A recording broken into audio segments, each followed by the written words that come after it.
Most people hear space tourism and picture champagne in zero gravity and a billionaire grinning like a man who has just discovered taxes do not apply above the Kármán line. The real answer is stranger. Space tourism will be part luxury trip, part medical screening, part safety briefing, part controlled chaos, and for a while, it will still be painfully expensive.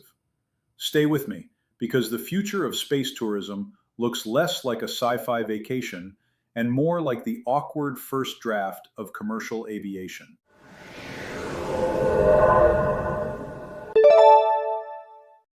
Hello, my name is Gene Botkin. I study space and its growing importance in our daily lives. And I'm building a society for people who want to participate in the new space age. Our topic today is what space tourism will be like. Let's begin. Excited. At first, space tourism will feel less like booking a cruise and more like joining a very exclusive expedition. There will be waivers, screenings, training days, specialist staff, and prices that politely tell the middle class to come back later. Blue Origin's current New Shepard experience, for example, is marketed as a brief suborbital flight with training on site, mission simulations, and a few minutes of weightlessness. That already tells us something important.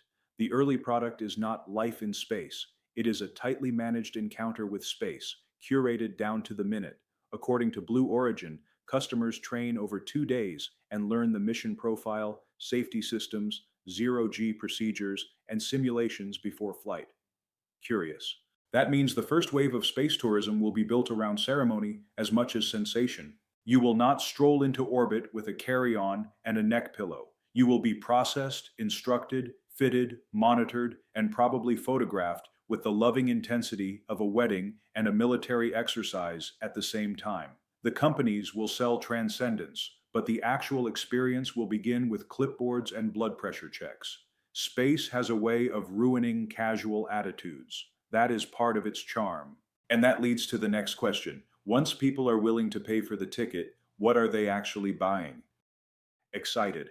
For most customers, the first version of space tourism will be short, intense, and over before the family group chat has finished arguing about whether it counts as real space.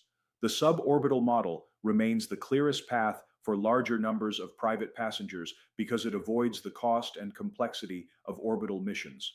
That is why the early mainstream experience will likely be a sharp ascent, a few minutes of weightlessness, a grand view of Earth's curve, and then a rapid return home.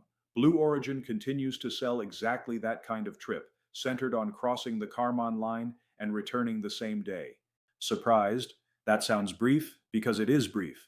Yet it will still feel overwhelming to the people on board.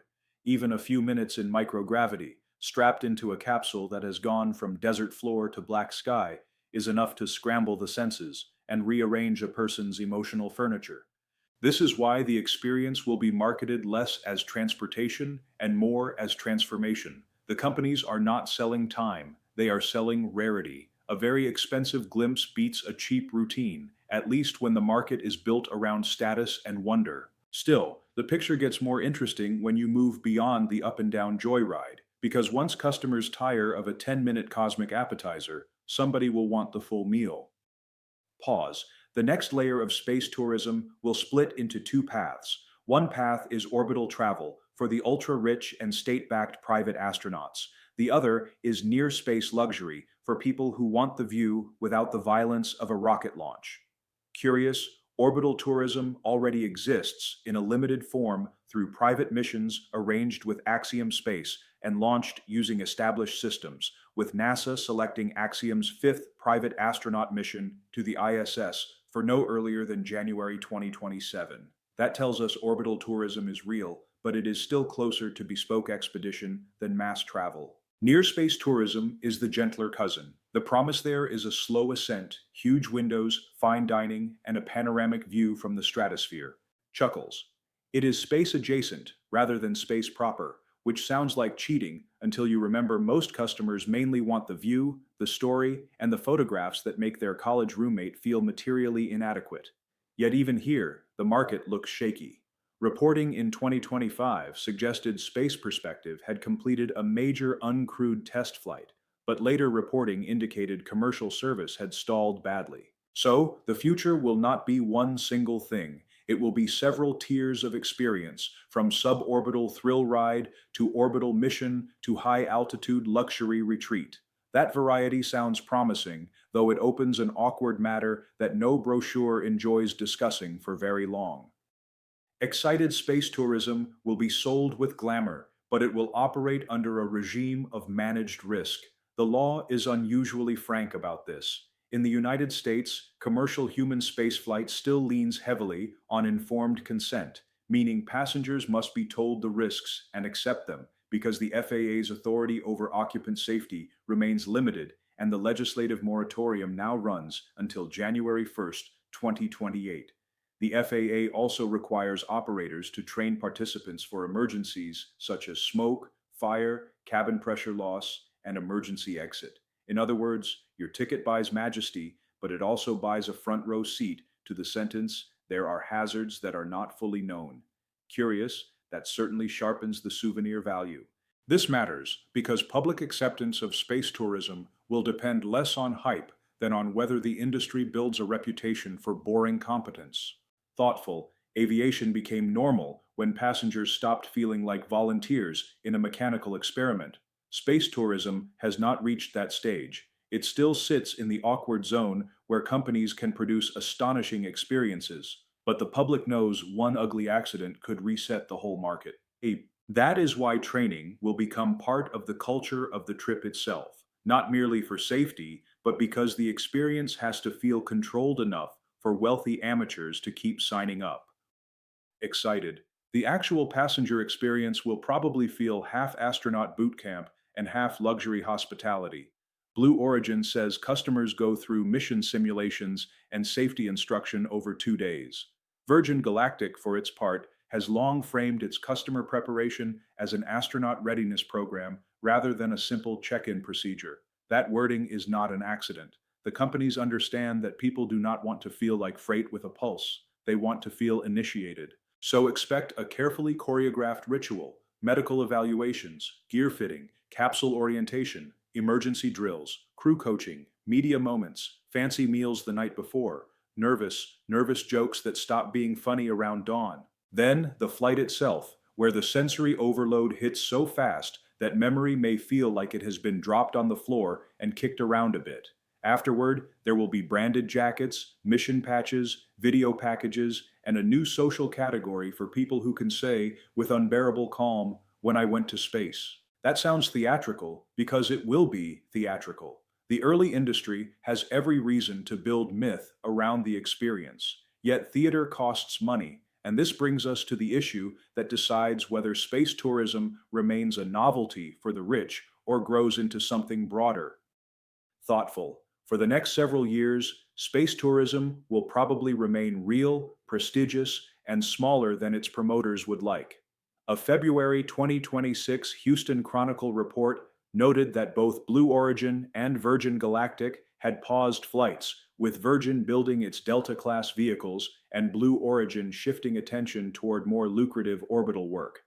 That pause says a great deal. The public fantasy is simple. Rich people keep flying, prices fall, the masses follow. The business reality is uglier. Cadence, vehicle availability, insurance, training, and infrastructure all have to work together. Size. Space is still a machine for setting money on fire at industrial scale. Virgin Galactic has said it expects Delta research flights in summer 2026 and private astronaut flights in fall 2026. Axiom's next private mission to the ISS is targeted no earlier than January 2027. Curious. Those dates suggest the market is still moving, but in careful, expensive steps, rather than a triumphant stampede. So, what will space tourism be like? For a while, it will be rare, ritualized, and a little absurd. It will give a handful of people a genuine encounter with the grandeur of Earth from above, wrapped in waivers, training manuals, and luxury branding, which, to be fair, is exactly how many human ventures begin, with wonder in the front seat and paperwork in the back. Space tourism is not arriving as a polished utopia. It is arriving as an early industry with real awe, real risk, and real limits. Some passengers will buy a few minutes above the Kármán line. Some will pay for longer orbital missions. Others will chase a gentler version through high-altitude balloon travel. Across all of it, the common thread is the same. People want the view. They want the story. They want the strange dignity of seeing Earth from outside the old human frame. And that changes how they think about space itself. Once space becomes a place people can visit, even in crude and expensive form, it starts to move from national prestige project to social reality. That shift is small at first. Then one day it is normal, and everyone pretends they saw it coming. Humanity is very brave after the fact. If you enjoyed this video, like the video, comment below, and subscribe to the channel for more on space and the forces reshaping daily life here on Earth. Tell me in the comments whether you would actually go to space or whether you prefer your existential awe with stronger seatbelts and a lower price tag. This has been Gene Botkin with Eleonarda. End transmission.